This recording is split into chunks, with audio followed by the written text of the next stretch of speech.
السلام عليكم. هذا عمر. Put the roof down. Okay.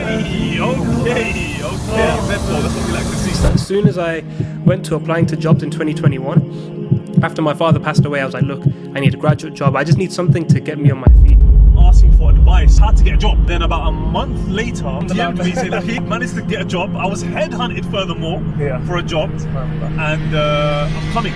Bro, after I prayed Fajr that morning, I made that dua. 2 minutes later, an email from the HR saying you're meeting the CEO tomorrow. SubhanAllah, from there I had a chat with him. If I lost everything right now and I had to go back to the UK, the fact that my wife now wears a hijab because of her experience in the UAE, I'm absolutely happy with that. Were there ever any moments where you thought, no, I need to go back?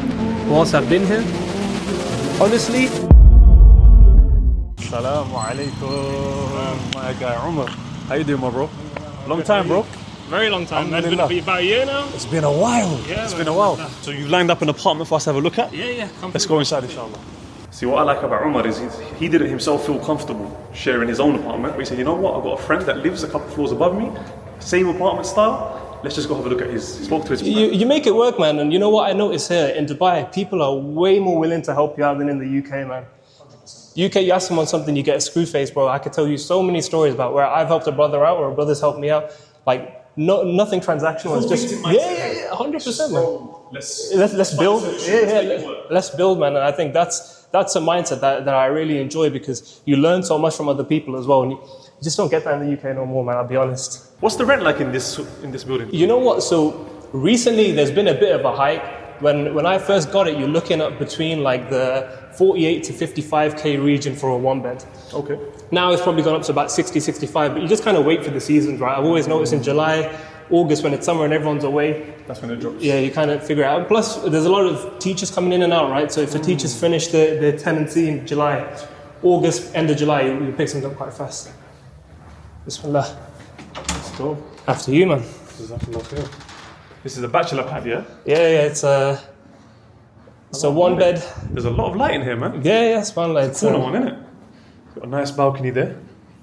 And these you're saying will go for around 60,000 dirhams? Yeah, I'd say 60 right now, the current market, but there's new buildings opening up, so if you, let me show you. That's the villa side there, right? Yeah. After you, bro. So if you have a look, there? The left side, these are brand new. These have just come out into the market. You're looking about 60k for these as well, but they've got one bed. Yeah, they're absolutely specced out, alhamdulillah. Okay. These are kind of the originals. Okay. There's a park literally right in the middle, so it's a bunch of apartments going all around, and then there's a park in the middle, a few outlets. You've got like a Five Guys, you've got a Nando's, you've got Katrina Coffee. SubhanAllah, it's amazing. Even if you look here, bro, you've got a cake shop, you've got an Indian takeaway, you've got Palestinian. It's a very walkable community. Exactly. You can walk around, do what you got to do. Very nice, mashallah. Very nice. Let's have a look at the bedroom and the bathroom as well. Allah barik, brother's got a Quran on deck as well. Inshallah. Looks like we need to meet this brother as well, inshallah. Yeah, most definitely, man. So I guess there's a guest bathroom. Yeah, so... okay, small little bathroom. Oh, full-size bathroom, actually. Yeah. Shower just on the back end there. That's mad. And I guess there's no... No, there's no one bathroom. Yeah, just straight one bathroom. That makes sense. And pretty simple. Allah barik. He's designed his bedroom better than mine, alhamdulillah. Listen, is his brother looking to get married? Yeah, he is. Yeah. Put his contact details in the description. He's 28. I'll give you all the info you need, inshallah. Inshallah. The sister watching this thinking, that's my future yard, inshallah. I mean, that is one of the ways you can do hijrah, right? Yeah, of course, man. Just marry a brother that's already moved out here. Allahumma barik. Khair, man, let's go. Let's jump in the car. Yeah, let's do it, man. Let's get to the podcast studio, inshallah. So what would you say is your cost of living here in town? What's the building called? Yeah, so this is Hyatt Boulevard. It's based in Town Square. You'd say in terms of bills, £50, like 250 dirhams you're looking up for your AC. Your electric is coming up to about £100 a month. Your Wi-Fi 60, and then everything else is pretty much at your discretion, right? Whatever you want to put in the apartment. We always prefer unfurnished, and if you do come to Dubai, I highly recommend you go for an unfurnished apartment because furniture here is so cheap. Well, we got a cooker, we got a washer and a dryer, we got a fridge for about £700, brand new in total from Carrefour. So when you compare that to the UK, you're paying £700 for at least one piece of that equipment. it's not worth it. So in your experience, would you say that the cost of living for you has actually been less here? Or would you say it's higher here, but the higher salary compensates for that? You know what? It's a bit of both. It's how I live, right? Alhamdulillah, I live a very comfortable lifestyle. Okay. So I'm at a point where I can afford to pay more, but I can live a better life. But in the UK, you're already looking at a lot. You're paying how much for a one-bed apartment? Like 1.2, 1.3k, and it looks nothing like that. Do you know what I mean? So comparatively, when you're looking at the price, you pay more here, but you get way better here as well. Way more for your money. How did you find the whole check system here as opposed to standing orders in the UK? You know what? I think direct debits. I don't mind paying 3-4 checks. 1 or 2 is a bit more difficult, obviously, just getting that cash in hand straight away. But honestly, some landlords are pretty flexible, right? If they meet you and they know who you are as a person, they're more than happy to kind of compensate. Alhamdulillah, I got mine in 4 checks, so I won't complain, man. 4 checks. I find 4 and 6 is usually what you find. 2 and 1, usually what they'll do is they'll give you a discount. They'll say, look, we'll knock off 5k. Yeah, exactly. So you can knock off 1,000, 1,500 if you reduce the number of checks. So I think that obviously plays into some people's favour. If they have the income, why not? If they don't, then it's all right paying a bit more and just splitting it up, if I'm honest. These are the apartments, and you've got the masjid right in front. How does that feel, bro, living right in front of a masjid? You know what? It makes being a Muslim so easy. Like, you can hear the adhan, and as soon as you hear the adhan out loud, it's like, why would I not just go pray in the facility that's there? It just makes sense. And then, so you can hear the adhan from your apartment? Yeah. Allahumma barik. And the salah as well? Yeah, salah as well. And it's one of those things where in Ramadan, like, this place was amazing for us, right? You could read Tarawih here, you could read Qiyam, and obviously I was one of those brothers trying to go for a hat trick, so I'd go everywhere first. I'd go to different mosques around Dubai, end up at this mosque, have my suhoor and go to bed. Alhamdulillah, it was amazing.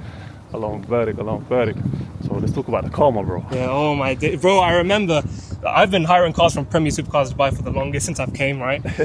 Dropping the discount code, bro, you already know what it is. But I've been begging for a Corvette, man, because honestly, bro, subhanAllah, it's an amazing vehicle, man. Oh yeah, you actually wanted us to buy one. You were saying, I remember, I was like, yo, you need a Corvette, man. When are you going to get a Corvette? And this one, Allahumma barik, amazing colour, man. SubhanAllah, man. It looks white, but it's like off-white. Yeah. In person, you can tell the difference. And I've never seen a key with so many buttons on it in my life, honestly. Like, you can start the car, you can open the front, you can open the engine bay, you can even take off the roof, and even make the horn beep just from the key. And then, of course, you can unlock and lock. Anyway, let me put it in my right hand and give it to you. This baby is yours for the next half an hour-ish. SubhanAllah, man, this is a big upgrade than my regular. Yeah, don't worry, me too, man. I'm driving an MG ZS on a daily. But yeah, it's got the full body kit, ZL1.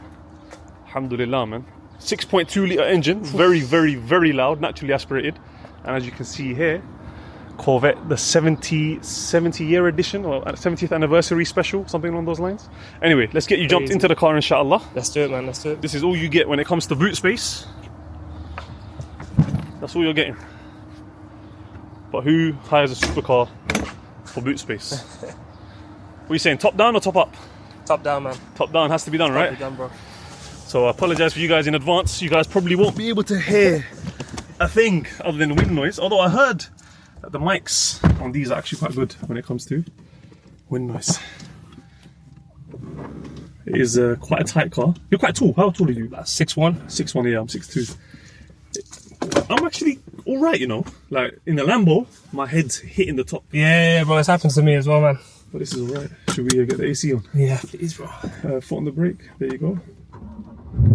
Perfect. So I'm gonna just swap the mirrors and stuff. Yeah, let's do it. This one, actually, the rear view mirror is a camera. That's bang on. How cool is that? And if you prefer the regular mirror, you just press that and it goes to the regular mirror. And then bring it forward and it goes to the camera. You know what, I'm gonna have to hire this after this episode, man. Inshallah. Seat cooling, let's get that on as well. Perfect for the summer. So to put the car into drive, inshallah, put foot on the brake, and you just pull this up like that. That's in drive. Yep. To switch through the modes, you just swipe this mode here, left and right. So you got sport mode, and then obviously you got full track mode, which is, you know, everything: steering, engine sound, suspension, engine shift, brake feel. Even the feel of the brake changes depending on the mode. But we'll leave it in comfort to start with, inshallah. If you're going over a speed bump, there's a little button here to raise the front. Ah, okay. That will just prevent it from scraping. Got it. Other than that, we're good to go. If you want to put the roof down, the one all the way on the left. Yep.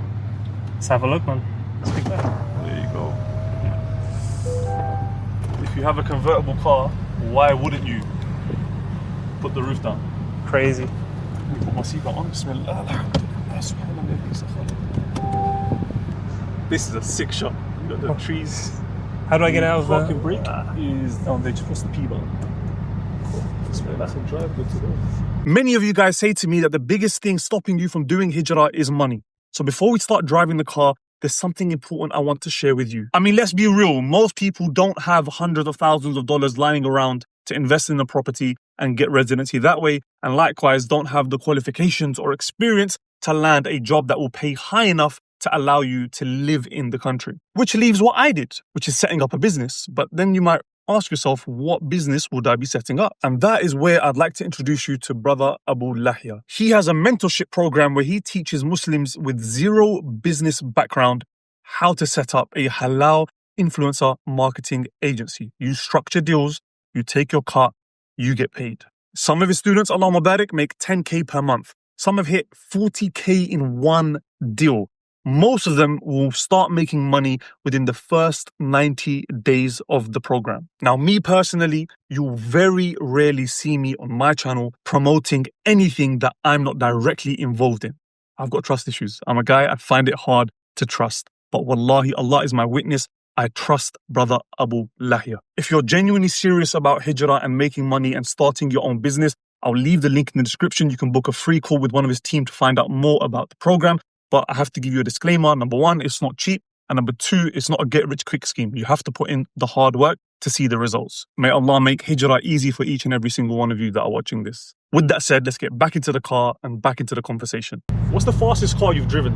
Man, the fastest, I actually rented it from you lot. I think it was the Mustang, to be honest with you, bro. The Mustang, yeah, so that was naturally for American muscle.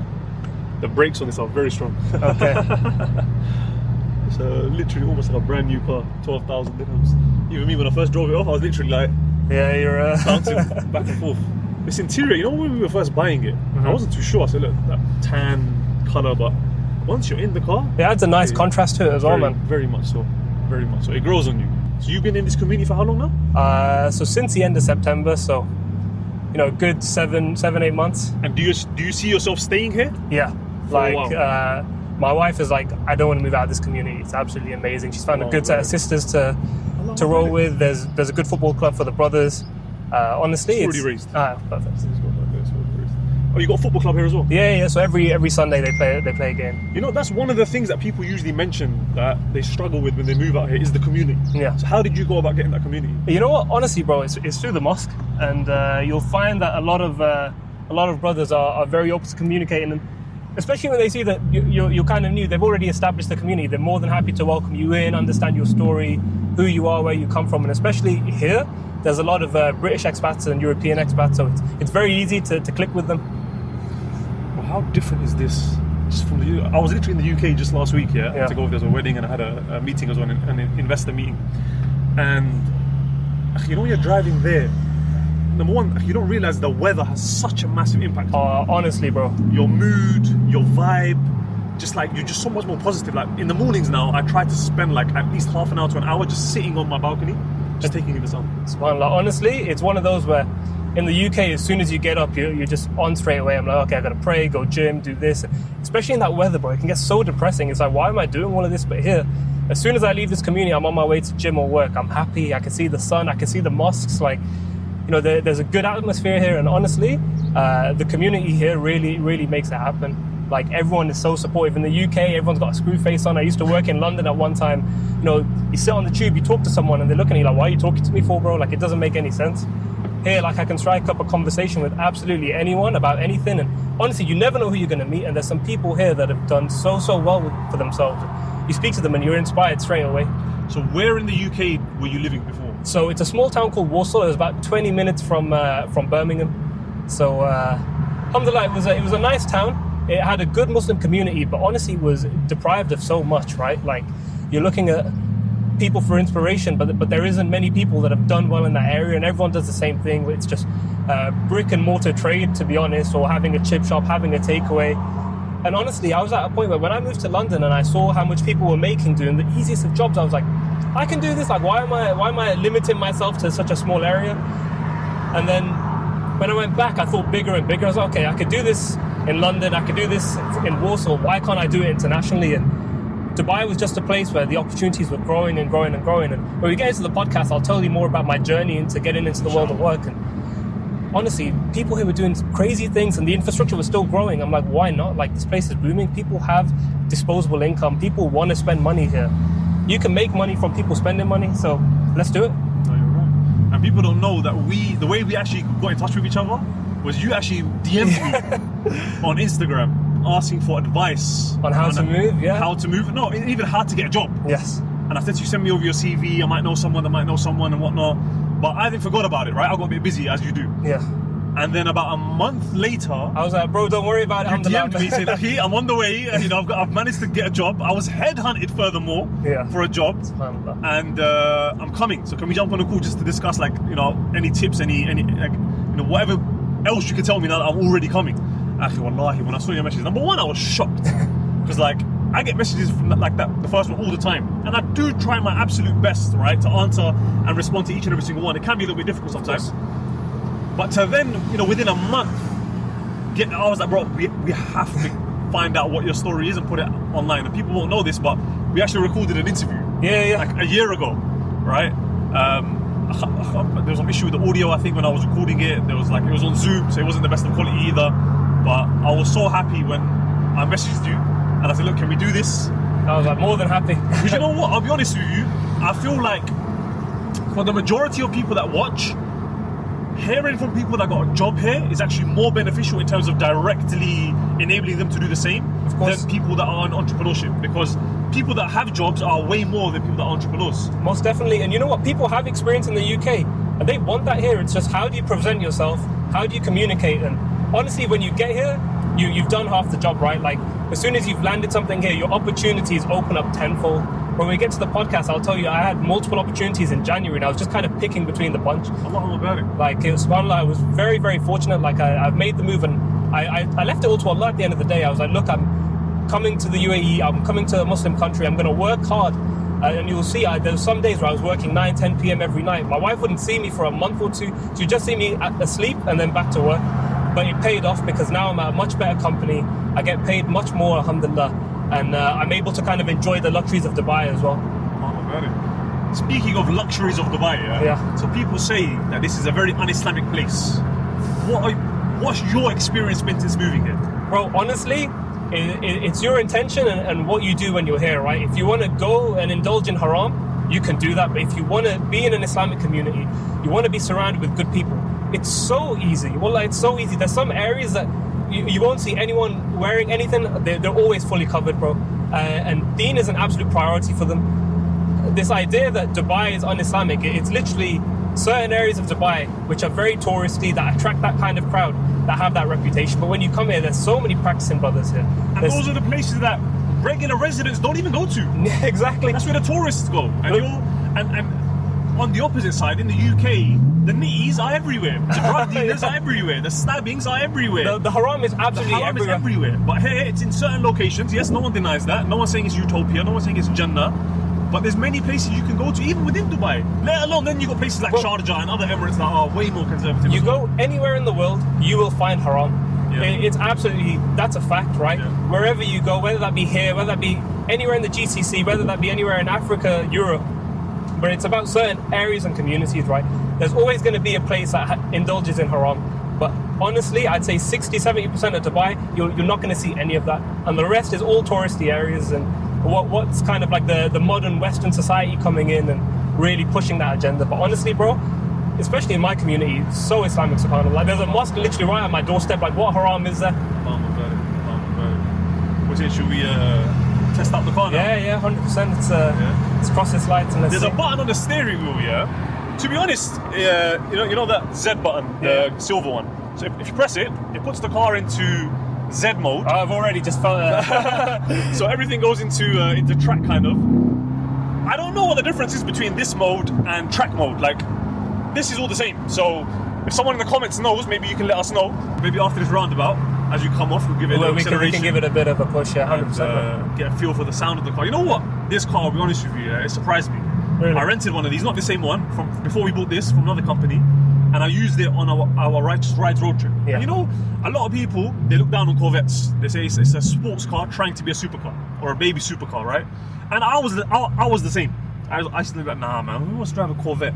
And Qadarullah, due to lack of availability on that particular one, I had to take it.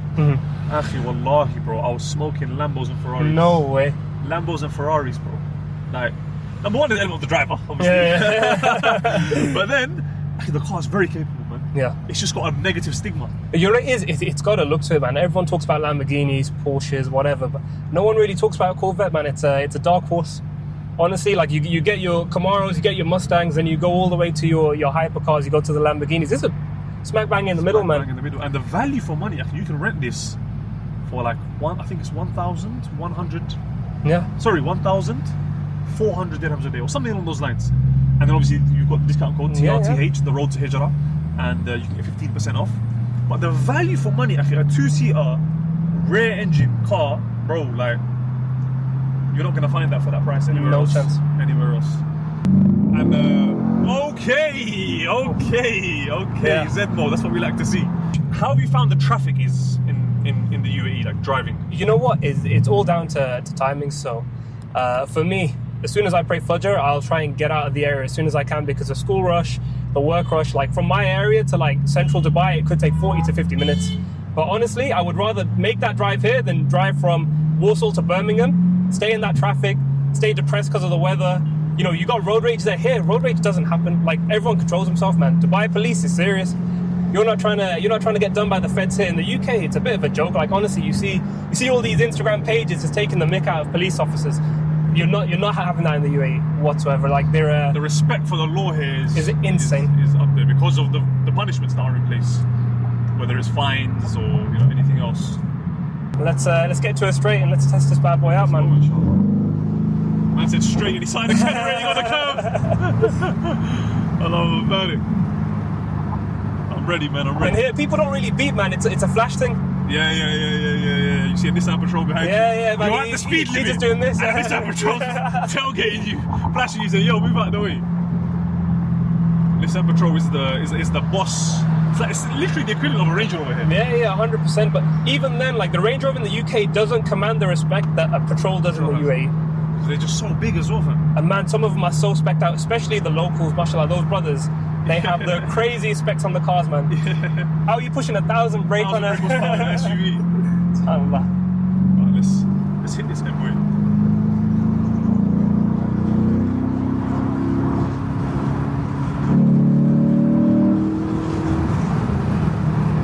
SubhanAllah.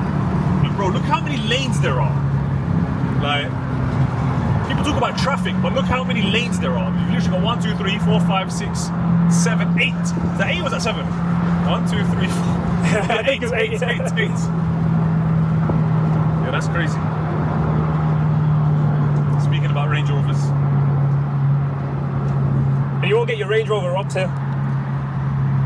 In the UK, it's so hard to even insure a Range Rover. Like, you got no chance. But bro, you spend all your life working, saving up your money. You spend on a car that you wanted to buy for that amount of time. You've been taxed on that money already, and someone comes and steals it. It's crazy. And they don't even need the key, bro. They don't even need the key, bro. It's one like here, I could leave the key literally inside the car, go for an hour or two. No one will touch it. In fact, we're going to do that now. When we go for the podcast, we leave the key in the car. The driver from the car rental company is going to come, swap he's going to bring my car here, take this one, leave my car with my key inside, and go. It's perfect. Honestly, it's the country spoils you. It makes life so easy for you. It allows you to focus on business, on work, on your family. It's subhanAllah, it's crazy, and we're very fortunate to be here, alhamdulillah. And even if people will say, oh, but that's covered by insurance. Yeah, but then when you go to renew your policy, either they're not going to insure you, or you're going to have to pay a massive premium. Yeah, every year it's hiking up in the UK. Like here, I've never had to worry about that. I'm still renting cars month to month, and it's affordable, it's easy, and they make it so easy. Insurance here is so cheap. It's dirt cheap, man, honestly. Bro, I recently had to transfer the Lamborghini Urus from the company into my name. 900 and something dirhams for the insurance. £200 for a Lamborghini. Oh, we had third party insurance. Yeah. But bro, I was paying over £2,000 for a flipping Vauxhall Astra. Bro, I was paying 2.5 for a Honda Civic. That's crazy. It's insane. That's crazy. And here, the good thing is there's no taxes. Yeah. So you, especially personal income, zero tax whatsoever. Whatever you make, that's what you get. And where is that tax going in the UK right now? Honestly, I couldn't tell you. Look at the roads in disrepair. The bins are not being collected. The NHS is a mess. It's going into the pockets of these corrupt politicians, man. That's what it is. Violent gear changes, man. Just telling you that one of the brothers on our last Righteous Rides road trip in this car set the record for the highest speed caught by a speed camera. 220 kilometers per hour. That one camera, I think it must have been a sneaky one. You know the ones that they don't show ways and they just put up temporarily. It caught 4 people. That's crazy. I was one of them. But mine was very low. Alhamdulillah. The speed I was just above the speed limit. But quite a few of the other brothers, they got very high fines. Very high fines. But him now, that brother, he's like, bruv, I'm not speeding here again. So the fines, they work. They do their job. They put you in place 100%. They do their job. One question a lot of people ask here is, what's the networking like? The networking? Wallah, bro, you have a conversation with anyone, especially the Muslim brothers. As soon as they know that you're a Muslim, you're from the UK, they'll do anything to help you out. And it's so easy, bro. Like, you don't even have to give anything. It's just from their hearts, bro. I had a brother come from the UK. I didn't even know him. I just saw him on a friend's story, and he was starting up a clothing brand here to do with fitness. Bro, I got him 3 models for the clothes. I found him 2 gyms to go into absolutely for free. They didn't charge him anything. I didn't charge him anything. At the end of the day, I just wanted to help him, bro. Yeah. He's come with the intention to, make a better life for himself. I was like, why am I going to capitalize on him? That will get back to you. Yeah, 100%. That ihsan that you did for him, 100%. Allah, is there any reward for ihsan, good, except for good? SubhanAllah. That will come back to you, inshallah. It may have already come back to you, you don't even realise. One of the best things... It might be coming back to you right now. One of the best things about living in Dubai, especially, is how close you are to Saudi. Like, you've gone Umrah 24 hours. It's been easy, bro. Going from the UK, 7-8 hour flight, then you have to change your ihram on the flight. Like, it becomes so complex, bro. From here, it can take 6 hours max. You can fly to Medina in 2 hours. 2 hours on the train, and Umrah itself, 2 hours. SubhanAllah, I went at the end of Ramadan. It was so easy, and I never thought in my life. As in during Ramadan? Yeah, right on the last few nights, and I celebrate Eid. Alhamdulillah. Yeah. Must have been packed. Bro, we're talking 4.5 million pilgrims on the night I went. That's crazy. Because I went on like the 16th, 17th night, and it was more packed than last year. I went on the last 10 nights, and more packed. This was more packed on the 15th, 16th night. So I can only imagine how packed the Spotlight was absolutely crazy. But after Eid, it just emptied out so quick. That happens. Yeah. Everyone's going back to their families. Everyone's going back to their families, going back home.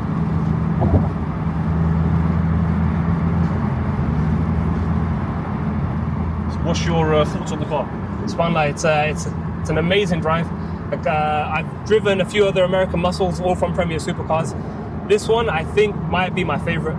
I just think the style of it, the drive is so comfortable. And it feels almost brand new, bro. Yeah. It's 12,000 kilometers, man. Yeah, that's like 8,000 miles. Yeah.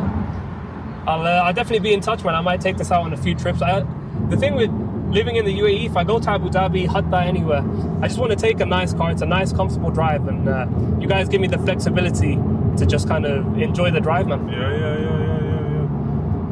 Because people don't realize there's so much to see. People think UAE is just Dubai. Nah, bro, there's so much to see. Like, you can go so many different crates. Have you done Jabal Jais yet? I haven't, no, man. You need to do that, bro. Trust me. Take your family, go there, get a nice car, go to the restaurant at the top, and accelerate like this. SubhanAllah. Crazy. So I used to live near this area, bro. This was my my old neighborhood was Marsha, right? Yeah. So easy access to Sheikh Zayed Road. You're literally on within 2 minutes. But for me, it's a very hustle and bustle. Like, if you live in this area, like, most likely just to and from work. In the end, I wanted a bit more of a community feel. I wanted a place where, the mosque is a very central point. Things are in a bit more of a walkable distance. When you're here, it's very easy. Okay, I'm going to go MOE instead of just finding something in my local area. Yeah. MOE being Mall of Emirates. Yes. Mall of Emirates. Makes sense.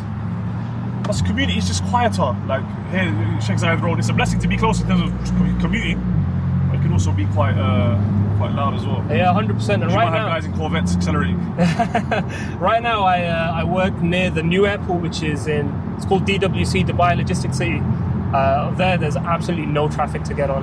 Inshallah, in the next few years, when they kind of build out the infrastructure for it, it's going to be a lot busier. But for now, I'm just kind of enjoying it. Chilling.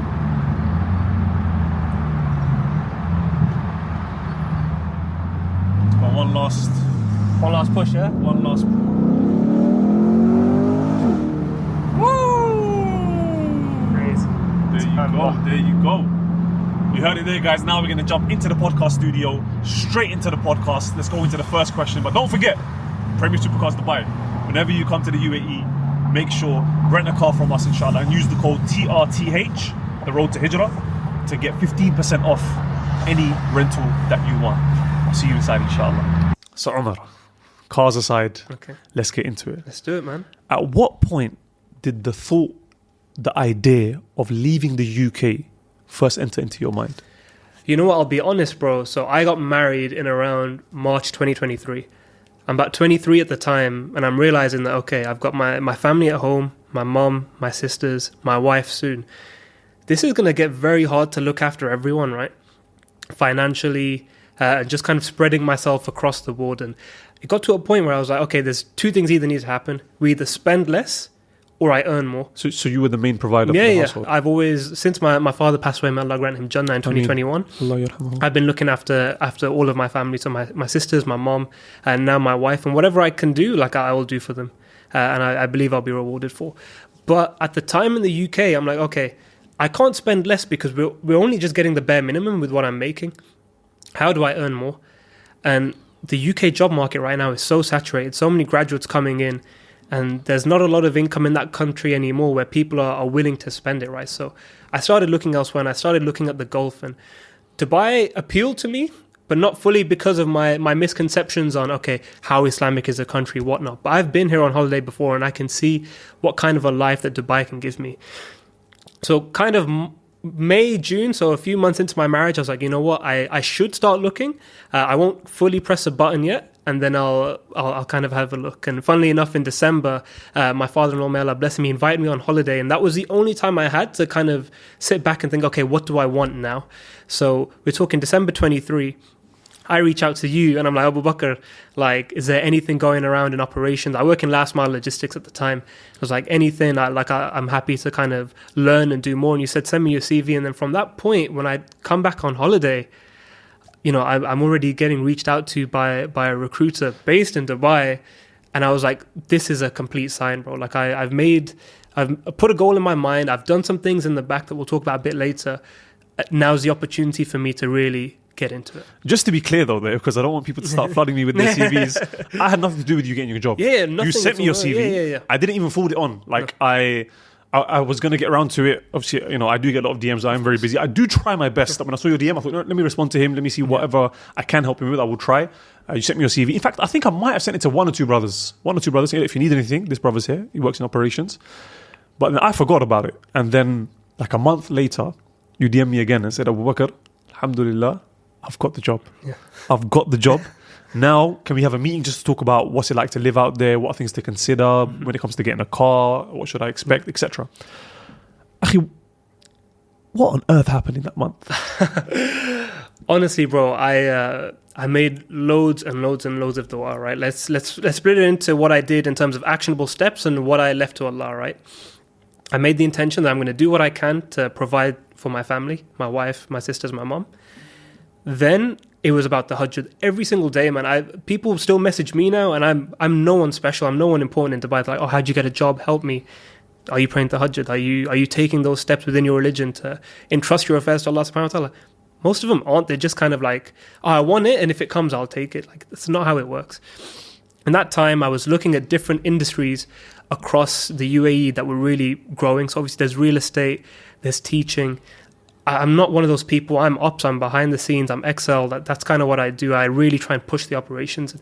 E-commerce was a huge space, so I was really pushing out on LinkedIn and really on my CV showing everyone that, hey, like, I can do supply chain management, I can do freight forwarding, I can do X, Y, and Z, so that in the chance that I was going to get headhunted, it's going to be there.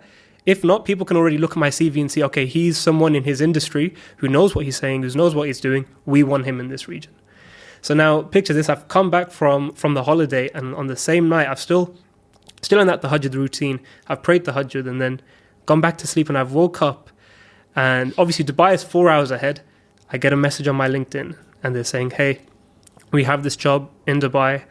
Don't know if it appeals to you. Are you interested? And I thought, you know what? Let me look into absolutely everything, bro. So I researched the company.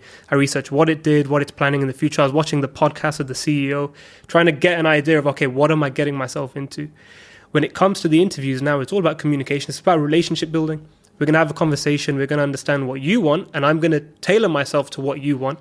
If it's something that I don't want to do whatsoever, I'm not going to do it. But what I was understanding was, okay, I'm going to go into a market where I'm working with e-commerce stuff. So people are signing up to this platform. They're keeping their supplies in my warehouse. And whenever someone places an order, I run the pick, pack, dispatch of that operation. And I kind of look at it from a whole. And I was like, this is very new territory. So when I had the interview on the next stage, I spoke to him and I said, look, I've only done it from when an item is picked up to delivered, but I will absolutely happily learn everything else before that and everything else around it. And here are some of the skills I can do that. And the guy said, you know what?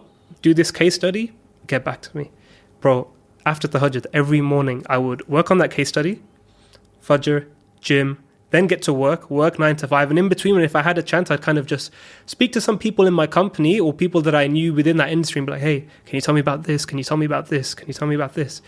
And I would take all of this knowledge, I would compile it, and I would kind of put it towards this business and be like, okay, what does this business need? Now, when it came to the case study, bro, I'll be honest, I'd made Excel like workbooks, I made X, Y, and Z. And when I got in the interview, they absolutely blitzed me, bro. There's 2 consultants, so it was my manager at the time and his manager. I didn't even explain anything. First questions like, oh, what's this? What do you know about this? If I change this, what will happen here? I was completely bombarded, bro. At that point, I was like, you know what? Back to my normal job. If I need to, I'm picking up night shifts on Uber, bro. That's what's happening. And subhanAllah, I remember the next day, bro, I prayed Fajr and I asked Allah, I was like, Allah, you gave me the carrot, right? You dangled the carrot in front of me. You gave me the opportunity. Why would you do that for me to absolutely flop that case study? I genuinely believed I flopped. And I said to him at the end, I was like, look, maybe some of this wasn't very clear to me, but rest assured from what you're telling me and what I've learned, you can see that I can adapt this model. I can do this. My critical thinking is there. And if that's what you want from someone, you're going to get it from me. Bro, after I prayed Fajr that morning, I made that dua. 2 minutes later, I got an email from the HR saying you're meeting the CEO tomorrow. SubhanAllah, from there, I had a chat with 2 minutes later. Wallah, bro, I can show you the timestamps. I can go all the way back on the calendar and show you what time Fajr was there. 2 minutes later, literally, I got an email saying, hey, you're meeting the CEO tomorrow. Get ready. This is it. And at that moment, I just said to him, bro, look, I live in the UK. I can see what Dubai can give me, what can give my wife, my family. I will give you my time. I will work so hard. I will do everything I can to make sure that I am successful in that job for you. You give me the chance. He goes, I like your attitude. I'll let the hiring managers know. And the next day, bro, I got an offer. And subhanAllah, from there, I told my wife, told my mom, told my family, took the offer and messaged you straight away and said, hey, bro, I got the job. Allahumma barik. Let's talk living in Dubai. Allahumma barik. So let me ask you a question. Did you have a degree? Yes. Was that one of the prerequisites for the job? It wasn't. The prerequisite for the role was just someone that had some experience in e-commerce industry. Now, when I spoke to the company, I asked them, why me? And they said that at the time, before like COVID, they used to operate in the UK. And my company was a direct competitor of theirs and exited the market and went to the UAE. Now, when they're looking to grow, they're going to look at their competition back in the UK and see if they can pull anyone out and bring them over because they know that person there has some kind of experience. But I was very transparent at the same time. I said, look, like, here's my degree, here's what I do in my day-to-day. But a lot of what you realize work is, it's pretty common sense, especially in this region, because you're not looking at like it's not very technological at all. It's still growing. It's having common sense and really having that drive to move things forward. And they saw that from the interview. And they were like, yeah, you are very good. You make an effort. Like, this is what we want in our company. And how much experience did you have in your industry before that happened? So you were 23 at the time. Yeah, I was 23 at the time. So I'll give you a kind of rundown of my experience. Yeah. So GCSEs were okay. I went to a state school. I wasn't the brightest of the bunch. I was just very witty and I was very good at just communicating and building relationships with people. My A-levels, bro, I absolutely flopped, bro. I got B, C, E, and alhamdulillah, got into uni. Well, there's people watching this thinking, man said absolutely flopped. B, C, E. I got you, bro. What do you mean flopped? Bro, the E was in chemistry. I thought it was excellent, man. It did enough for me. I got an unconditional to economics at Coventry University. And when I was there, obviously I come from a small town. So the town knows everyone, and it's very like almost closed off. When I went to uni, I saw people from different walks of life doing different things. And I was like, hold on, like these people come from very established backgrounds. We're in the same playing field. Let me see what these guys are planning on doing, and let me try and carry on. One of my good friends, he was very much into like consulting and Big Four and whatnot. And at that time, I was like, look, I want to do like an internship year like you're doing as well. How do I do it? And he was like, look, consulting might be a bit techie for you because of your A levels, but you can still go into operations and whatnot here. So I applied to a few companies at the time, like automotive stuff. Like I applied to Nissan, I applied to like a software company, I applied to Bentley, like wherever I could, I just kind of laid my hands out. And obviously they know at the time that you're not going to be perfect. Like you're not going to have like 10 years of experience. You're still a kid, but they're willing to take on someone that has the drive. Alhamdulillah, I got 2 offers. So I got one at Bentley and I got one in London for a pretty big software company. It's an MNC just across the world. And for me, I saw that company as one that can really guide me on how to navigate in the corporate world. So told Bentley, I'll leave you guys out. And I moved to London for about 13 months. After that year, I was just exposed to so much. Like my professional network expanded so much that as soon as I went to applying to jobs in 2021, after my father passed away, I was like, look, I need a graduate job. I just need something to get me on my feet. I joined this company that basically provided drivers to like Just Eat and different companies to take their products from X to the customer. They took me on as an ops exec. I did that for 6 months, and then they promoted me to like the operations manager. So I managed the region, and I was managing like Birmingham, Derby, Nottingham, Leicester, Northampton. So the Midlands, basically. At the age of? 21. So it was forecasting, setting up like the incentives for the drivers. I would go visit sites myself as well. Like I've sat in with some of the biggest and some of the biggest franchises, having a discussion with them, and they're looking at me like, hey, like you really know what you're talking about. But it's becoming, a leader in your industry, right? And absolutely knowing your business. And I did that for about 2.5, 3 years. We then lost one of our biggest contracts. I was like, okay, I'm not going to be on my way out, but I don't want to be in a company that's just consistently dropping. I need to bring myself back up. And I started looking around, and the UK just had nothing, bro. I was trying to apply for like jobs in like Kareem and Talabat here instead of the UK, because people don't want to spend money on like a takeaway and bring it home. Like, but in Dubai, like that's all people have for lunch. Like no one goes out to eat; they just order it in.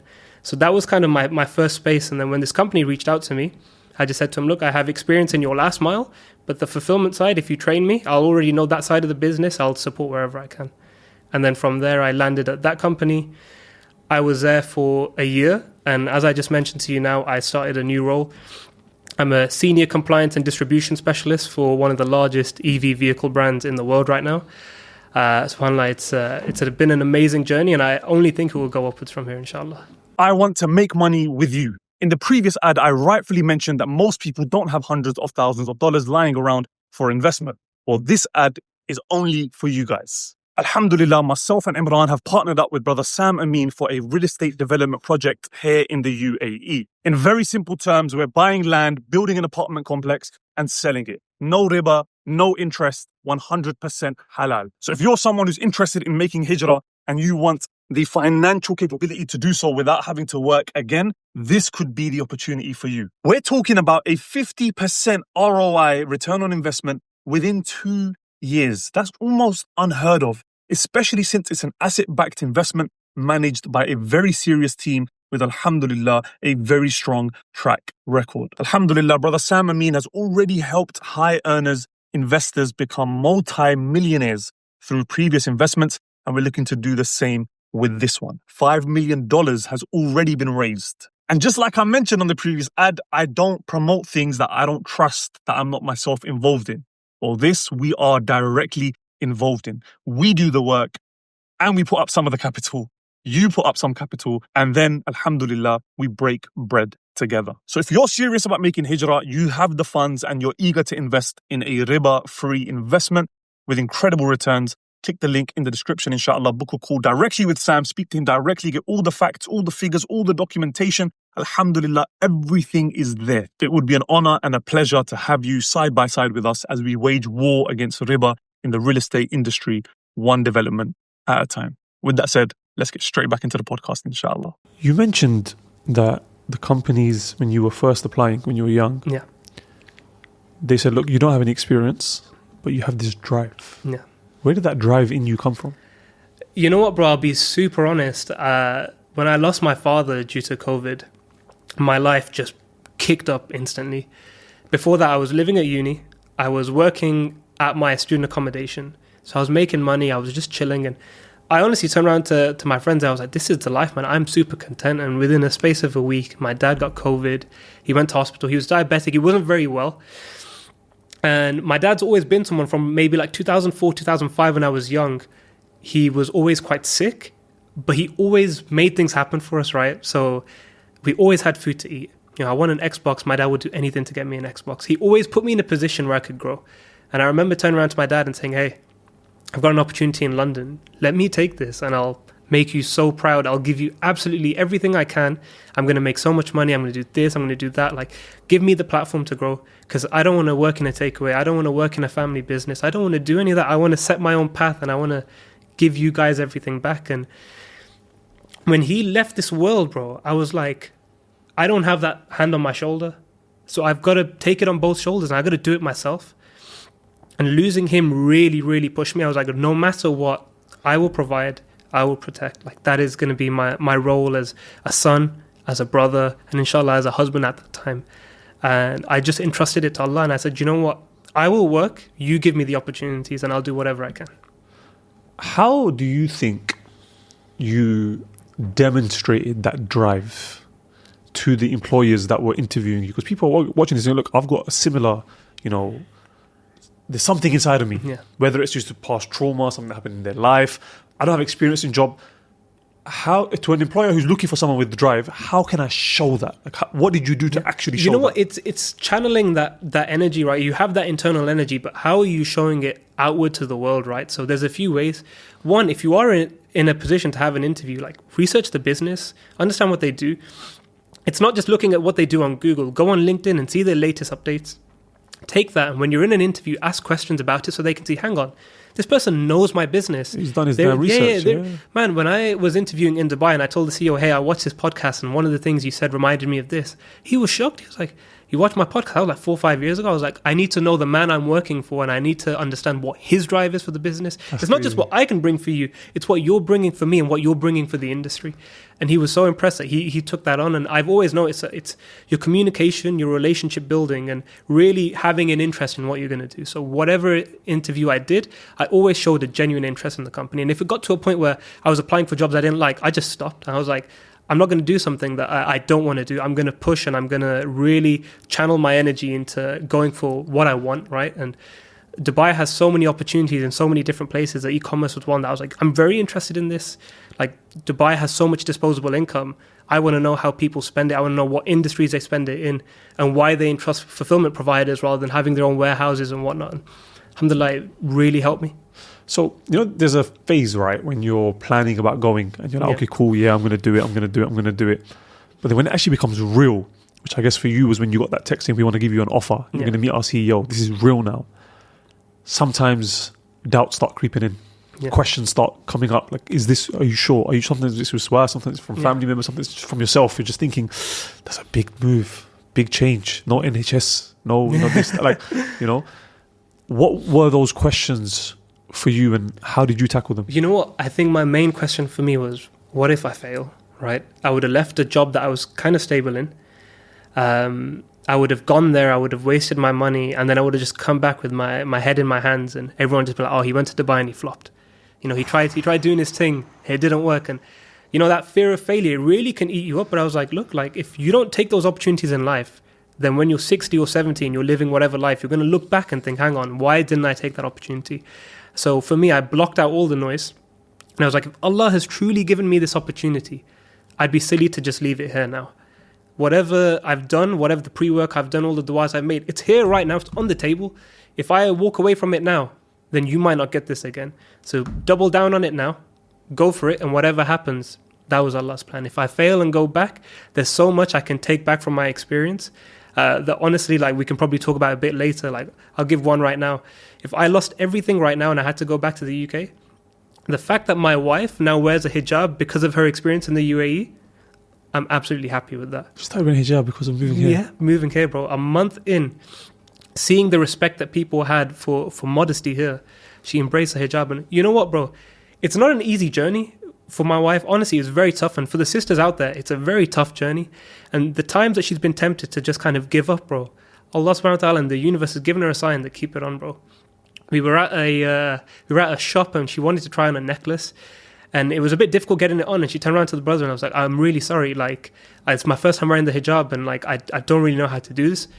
He was in tears. He was a young brother. He's about 24, 25. And he's like, I can't believe it. Like, I've been wanting my fiance to wear a hijab for the longest. He's hugging me saying, how did you do it, bro? I was like, it wasn't me. We're just in this region. And I encourage her and I motivate her where I can. But ultimately, it was her decision because of her experiences in the region.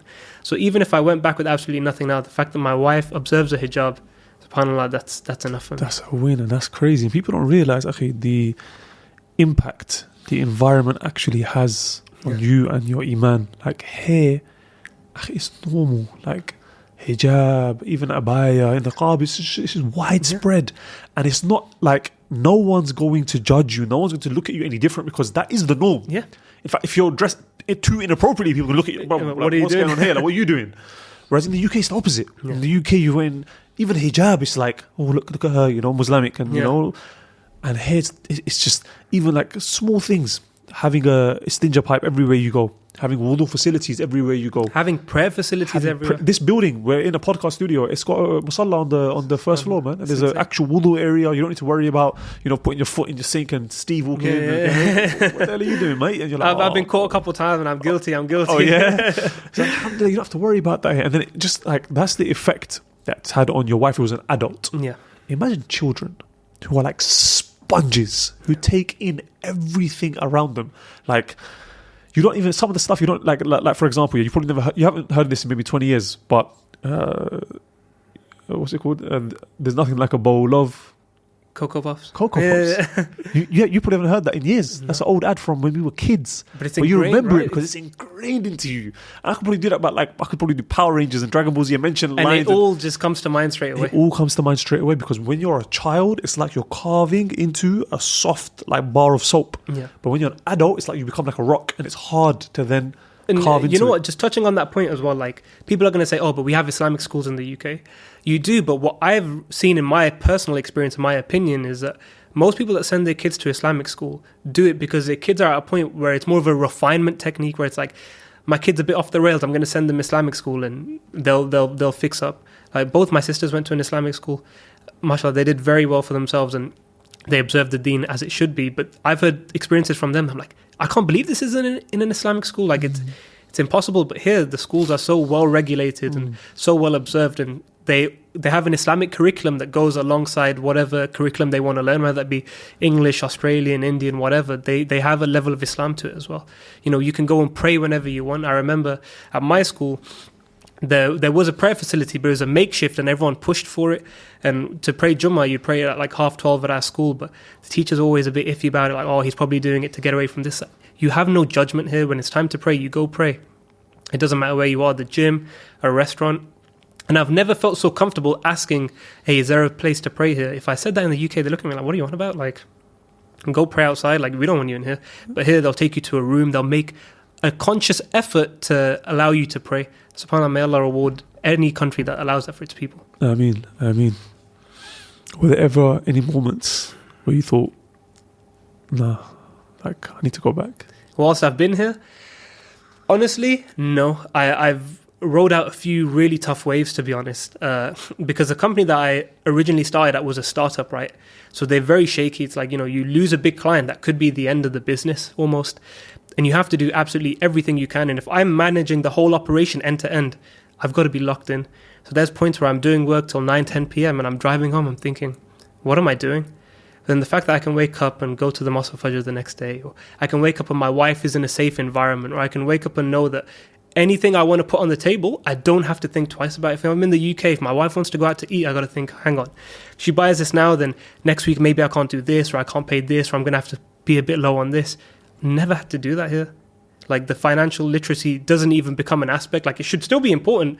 If you're going to inflate your lifestyle, then you need to have some financial literacy. But if you're going to still live like a good, like, comfortable life, like, it's pretty easy to do here. And to see that I've facilitated that for my wife was super important for me, and for myself as well. You know, in the UK, you're never too far off like being made redundant, and to find a job there would be impossible. But when you're here and you have experience, people want to pick you up like that. You know, 9 months in, I'm getting offers from some of the biggest companies in the UAE saying, hey, do you want to try this role, this role, this role, that? Right now, I had the pick of a bunch of where I wanted to go. Allahumma barik. And Allahumma that's barik. something I never thought I'd have. I never had in the UK, but it's something I have now. But honestly, bro, I'll tell you, one time, it was the floods in Dubai in April. Yes. And this is such a crazy story, subhanAllah. I went to the gym in the morning and I got a cab to the gym, and the rain wasn't that bad. But by the time I finished my gym session, the water was up to my knees. And my manager was like, you still have to come into work. It was only me and him that day, and he picked me up. He's a bit of a crazy guy. He's pretty dedicated to his craft. He picked me up. What car does he drive? He drives an FJ Cruiser, so it's like you know, it's still Yes, usable. yes. But what I did was I went to a gym near my workplace anyway, so that it could be easy for me to get there. Bro, it took us an hour to get to the office from my gym, and it's a 5-minute drive normally. That's And crazy. that whole time, bro, I was drenched. He was drenched. We just sat in the office, just cold and wet, just doing work. And it was like my first month, bro. I was like, what have I got myself into? This was my first month. I was still on probation. I was like, you know what? I've got to be here. I've got to live this out, bro. And then it got to a point where it's about 6 o'clock. He's like, we might not be able to get home, Umar. I thought, what you mean? He's like, the roads are flooded. Like, we might have to camp out in the warehouse. I was like, there's no way. Wait. I'm sleeping here. I have to swim. get home. I was like, I have to get home, bro. I will learn how to swim right now. I'll YouTube it, and I'll see what I can do, bro. It took us. I was living about 12 minutes away from home at the time. It took us 2 hours to get back. We were driving on the other sides of roads. We were like chatting to policemen, saying, "Let's go this way, that way." And I remember getting home that night. I was like, "What have I done?" Like, never have to do that in the UK. You know, they see a bit of snow, like, "Oh, no one's coming into the office, mate." You know, you're working from home today, but that's not happening here. It's like, you know, you work, you got to work, and. I've heard that about the work culture in general. I think it was you, maybe. I had a conversation with you, and I was asking, how's it going? And I can't remember if it was you or someone else, and I think it's just something along the lines of, actually, being here made me realise I never worked a day of my life in the UK. I think it was you. It was so true, because in the UK, I used to work remotely. Everything was on my laptop. I had to do nothing on the ground, bro. Here, when I'm working in e-commerce, bro, and a company does a promotion, I'm there picking and packing orders as well, man. I'm doing 200-300 a day before I go. To one, to support my team, and two, to make sure I hit my deadlines. Because if I don't hit my deadlines, the company turns around and says, "Yo, we did a promotion. You guys can handle it. We're going elsewhere." I lose so much business, and in my head, that's on me. It's not on the capacity and X, Y, and Z. That's on me because I failed as a leader to make anything happen. So if you speak to anyone from my company, the one thing they'll always tell you is he made an effort. He would stay till 9. He would stay till 10. He made sure that he was in constant contact with his team. And, you know, even when I left that company, I spoke to my manager and he goes, you know, you really made a mark and you really made an impact. And if your goal was this, you definitely achieved it. And I'm someone that, even my wife will tell you that as soon as it's time for me to work, I'll get it done regardless, and then I'll come back. Because at the end of the day, I got to provide first, whether that be for my family back home or my wife here. I have to provide. It's not on anyone else. I can't fall forward and I can't fall back. No matter what, I have to stay standing.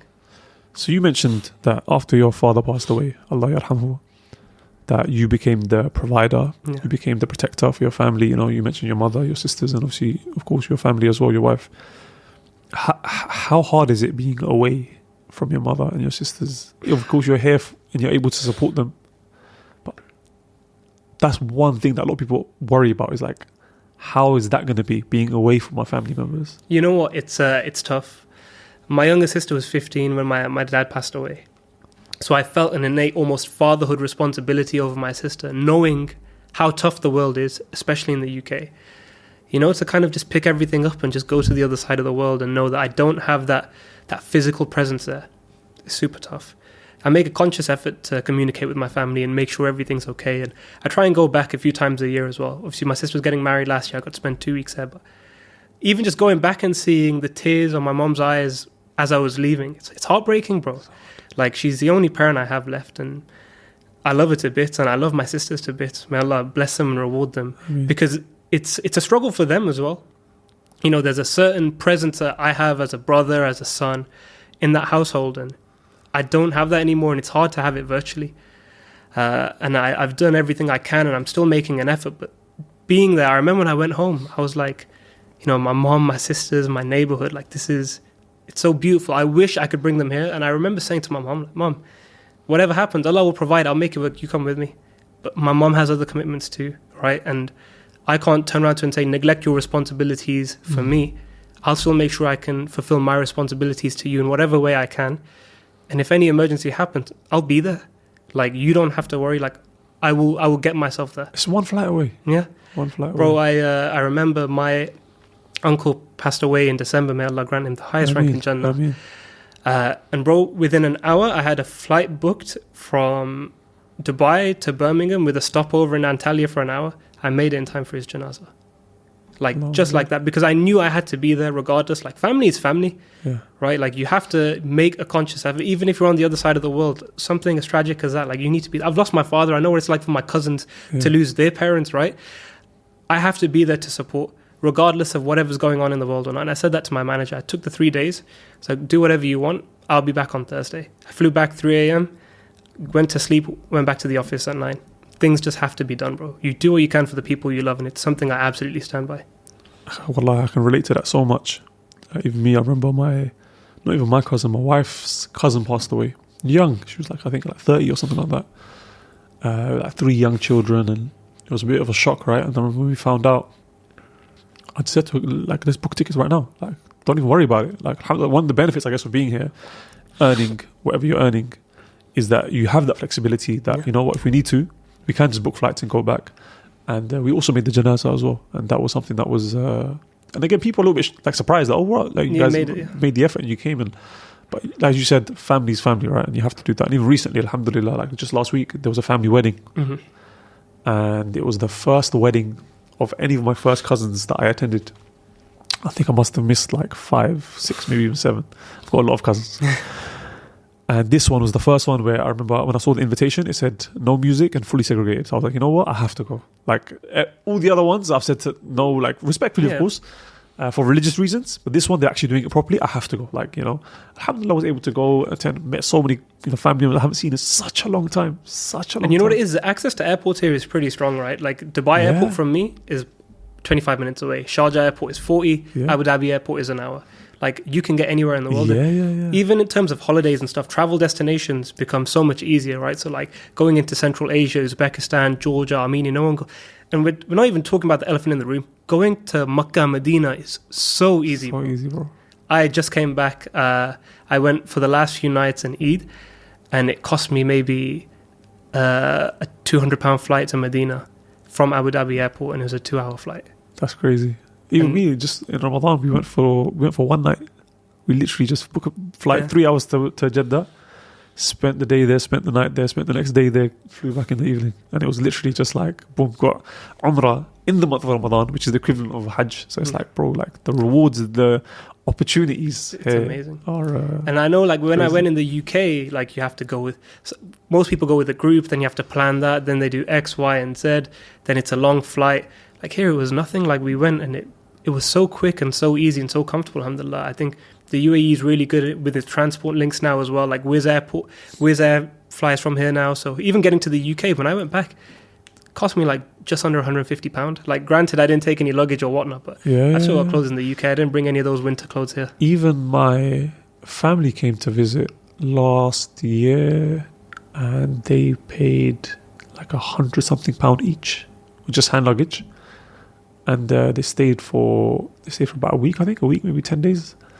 And I was shocked. I'm like, Wizz Air, if it stopped off in Albania to Abu Dhabi airport. Abu Dhabi, it's an hour drive, straight motorway, no traffic, boom.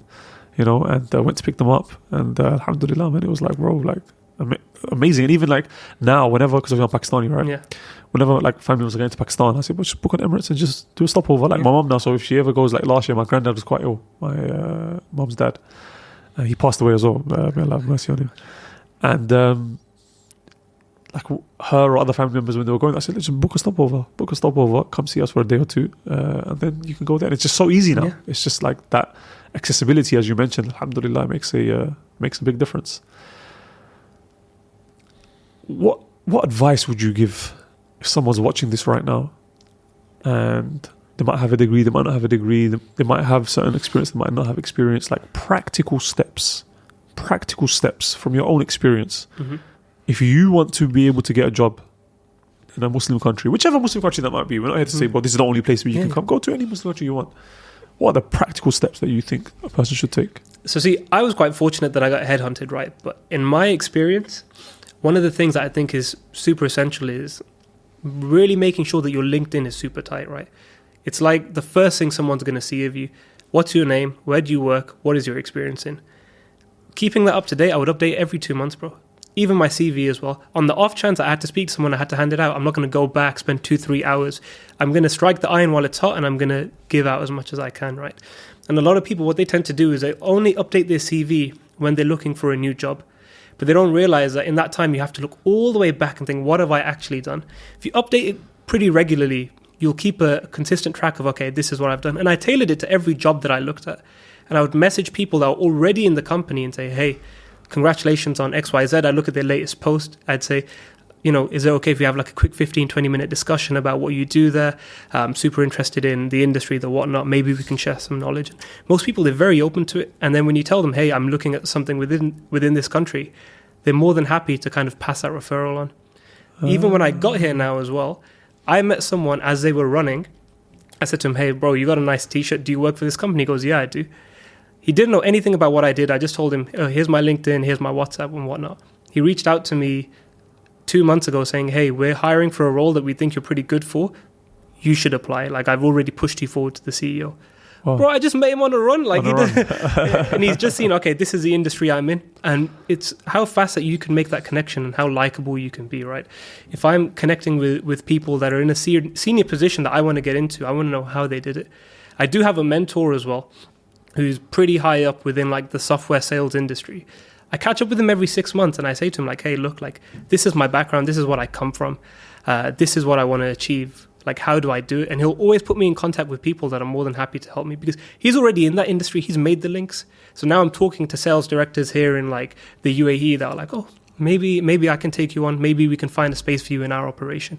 And it's just about consistently building your network and keeping everything about your work up to date and letting people know about it. Don't shove it down their throats, but it's very easy to have a conversation and just kind of plant the seed so that when the time comes, you've got to be quite patient. It's not going to happen overnight. It's going to take weeks, months, could even take a year. But you're going to see some benefit from that one way or another. Do you think there are certain roles or certain industries that if you get into, it's easier to get a job in a Muslim country, like, for example, the UAE? You know what? I think the one job that people always push is sales, right?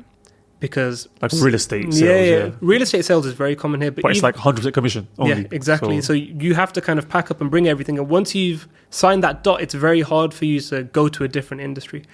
Find what you like, find a passion, talk about that passion, and if you can find a sales role in it, it'll be very easy for you to then work your way up. For me, the kind of growing industries for me personally is e-commerce is absolutely huge, especially in the region, right? If you can see something in some of the big players here, some of the family groups, you're pretty sorted. In the UAE, Emirates is quite great as well, but they want people with experience, right? So you've got to come prepared. If you can find a company in the UK that aligns to it, you can very much then move laterally into a country like this. So you have to grind first in the UK, you put the effort in, It's not, do everything, update your CV, update your LinkedIn, be active, keep up to date what these companies are doing. Like, you can't just be sitting there expecting a job to fall out of the sky and come. It's not going to happen. And even in my case, look, I got lucky, I got headhunted, but I was keeping my LinkedIn up to date. The company I was at, I was talking about the company, I was talking about what it does. I was bringing some positivity and shedding some light onto that business so that if I was going to get scouted, at least I'm at the front rather than the back of the line. Do you know what I mean? What's the plan long term? Have you given that thought, or is that let me just live every day as it comes? You know what? So right now, I'm going to enjoy the job that I'm in for a couple of years, build up my experience, try and be a leader in that industry. And I've always said, at the end, I want to do something Islamic, whether that be like a If I give everything up and become a mobile hijama cupping specialist, I will absolutely do it. But I want to do something that gives back to the deen, right? Because in the end, my father left this dunya with no cash in his pockets, right? And very quickly I saw that, hey, like, you can have all the money in the world, but as soon as you're in that grave, it doesn't matter. It's all left here, whether you leave debt behind or whether you leave millions behind. That's left here. I'm thinking, when I go to my grave, what am I going to leave? At least right now, what I'm doing is my mom can say, he's looked after me. My wife can say, he was a great husband. If I keep chasing cash, I know that at some point they won't become that priority anymore. For me, what am I doing for my akhirah, right? Like, I want to be able to be a leader from all the experience I've taken here and take it into something Islamic, whether that be a company, whether that be an entrepreneurship. It's all up in the air right now, Allah knows. Right now, for me, it's just work hard, gain as much experience as I can, and when the time comes, I know Allah will present me an opportunity and I'll take with both hands, inshallah. One of the things people worry about is, how's my spouse going to find it? You mentioned that your wife enjoys it here, but like, how did they actually find the experience of moving and coming into a new community? Because you've actually moved houses here as well, right? Yeah. You've gone through that entire process. What's that usually like? Because I find that for men, it's a lot easier to adapt. Yeah. We're not as sentimental. But it's like, especially with me, like, growing up, bro, I moved houses like maybe like 10 times. Growing up, like in my life, I've already done maybe like 10, 15 times. My wife, she grew up in the same house she was born in. Like, they moved once when she was like in college, I think. Before that, like, she was used to that, just one place, and then having to just shift and move. It's a big change, and it's not easy. And she was missing home a lot more. Day one, when I arrived, I was like, "This is home. I'm done. I'm never going back to the UK ever in my life, inshallah." But obviously, it's a bit different. So, how have you found that? You know what? May Allah subhanahu wa ta'ala reward my wife for her efforts. I mean, it's been super, super tough, right? Because we both live in the same town. My wife's family live in that town as well, and she's very close to her family. And may Allah grant my mother-in-law Shafa, she's not very well, she's quite sick. So obviously, when she married me initially, it's like, hey, this guy lives in the same area, I'm close to home. And then a year later, I'm saying, hey, pack your bags, let's go, leave your career behind, leave your friends behind, leave your family that you've lived with so many years behind. Let's start something else. She's, in her mind, is thinking that me as her husband, I am now her family. I am now her, like, immediate concern. I have to do it, right? She came with me. It was a bit very lonely when my wife first came. She got very sick. She got chicken pox in her second week. It was like the second week of Ramadan as well.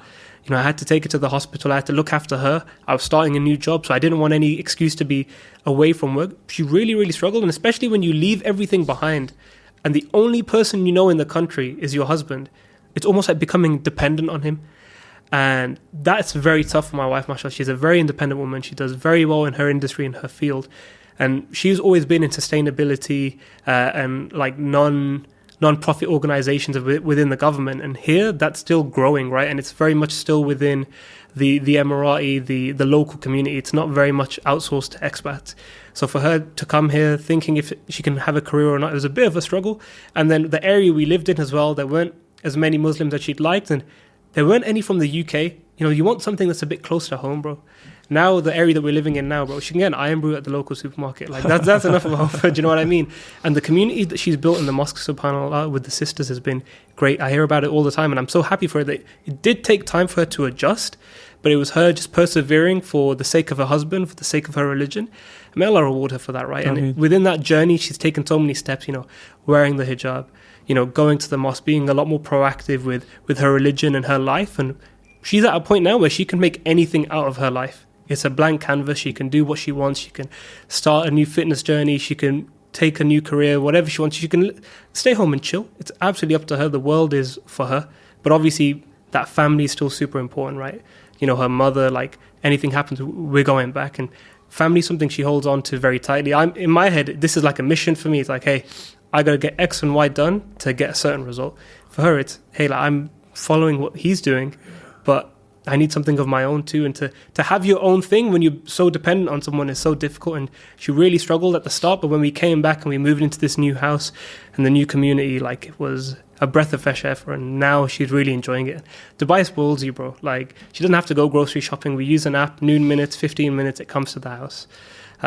If we're tired, we're away on holiday, we're worried about the house being a mess when we've left it, we can use an app to get the house clean for very minimal cost. Like, it doesn't life is comfortable, right? She doesn't have to go around cleaning. She doesn't have to go around cooking if she doesn't want. If she does, alhamdulillah. She makes great food as well, by the way. I'm not just saying that because I'm on camera, I promise.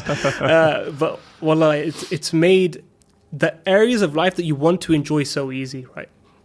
I've noticed this, and maybe I'm not in a position to talk about it, but when people have kids here, they'll hire nannies, right?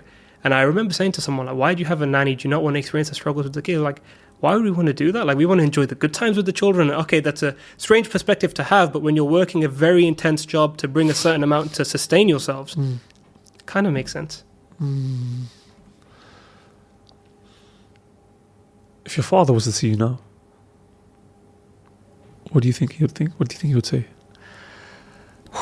Man, I don't know. I think about it a lot, actually, because in a way, this is all for him, right? Like I said to him, you give me this opportunity, I'll show you how far I can go. I think for my dad to be able to sit in a crowd and tell them, this is what my son does, this is what my son's been able to achieve, he'd be so proud, right? Because growing up, I always felt like I was counted out. You know, my dad's a pretty likable guy. His son's a bit of a joker, just like a bit of a clown.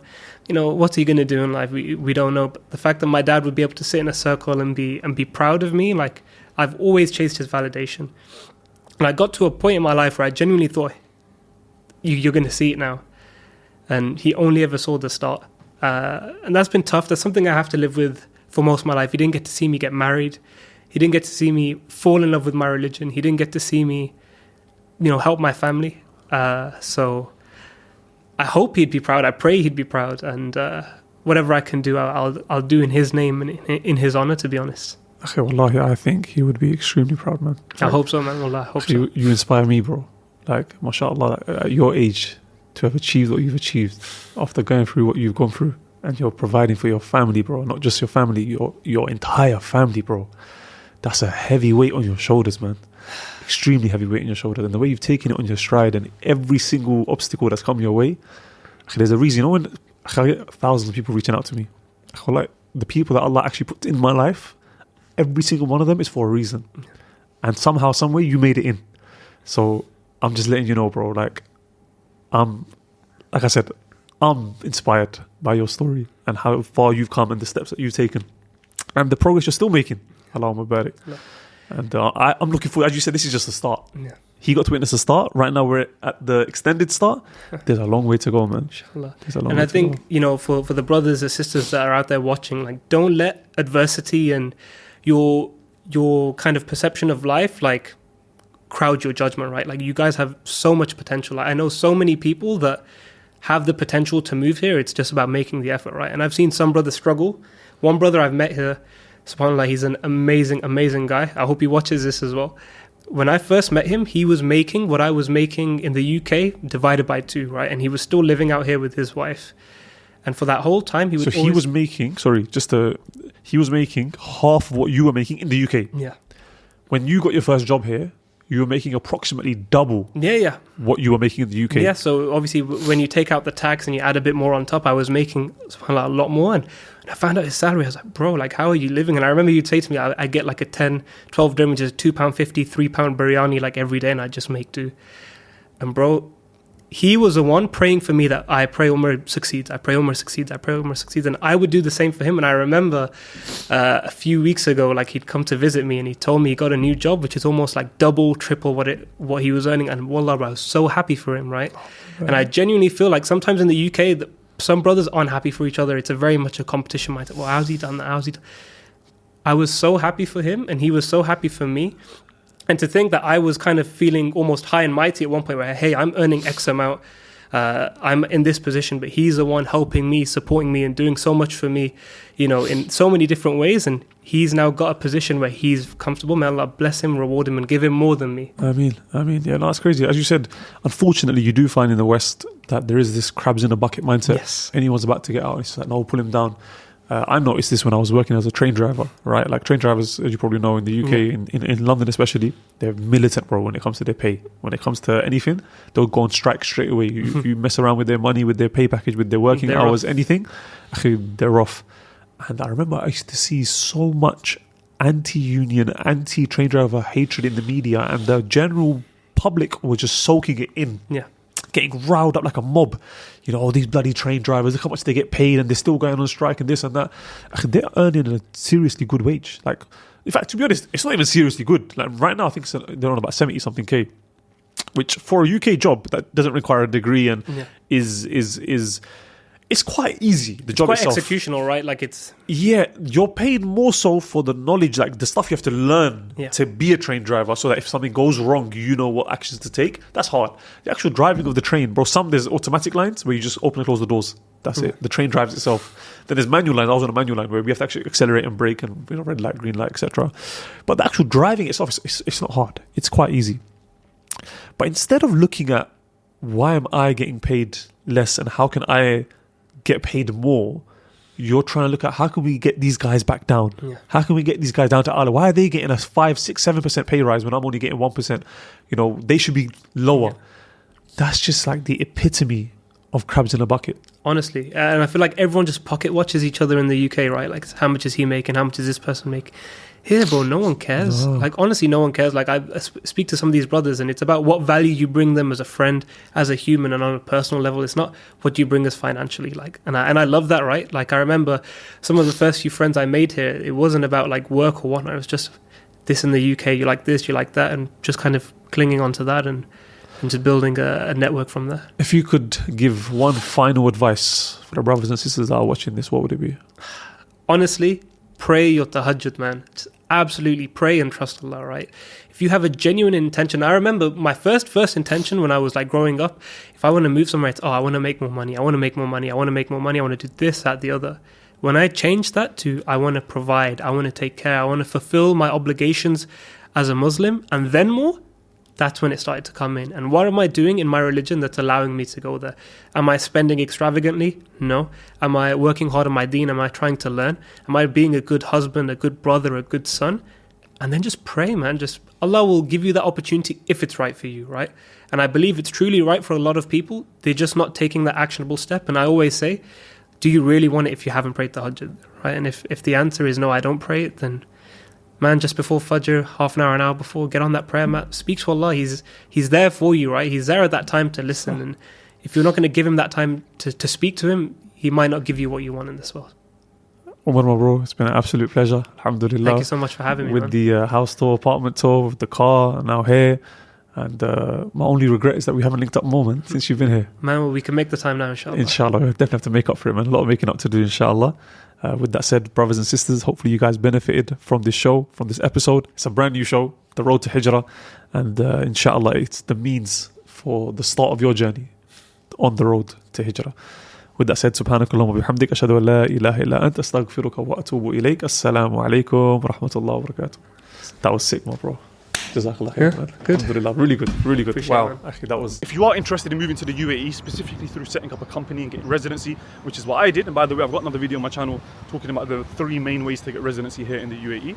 If you're interested in setting up a business here and getting residency that way, I'll leave the link for the company that I used, Ansar Consultants, their WhatsApp number in the description, so you can message them if you are interested in doing that.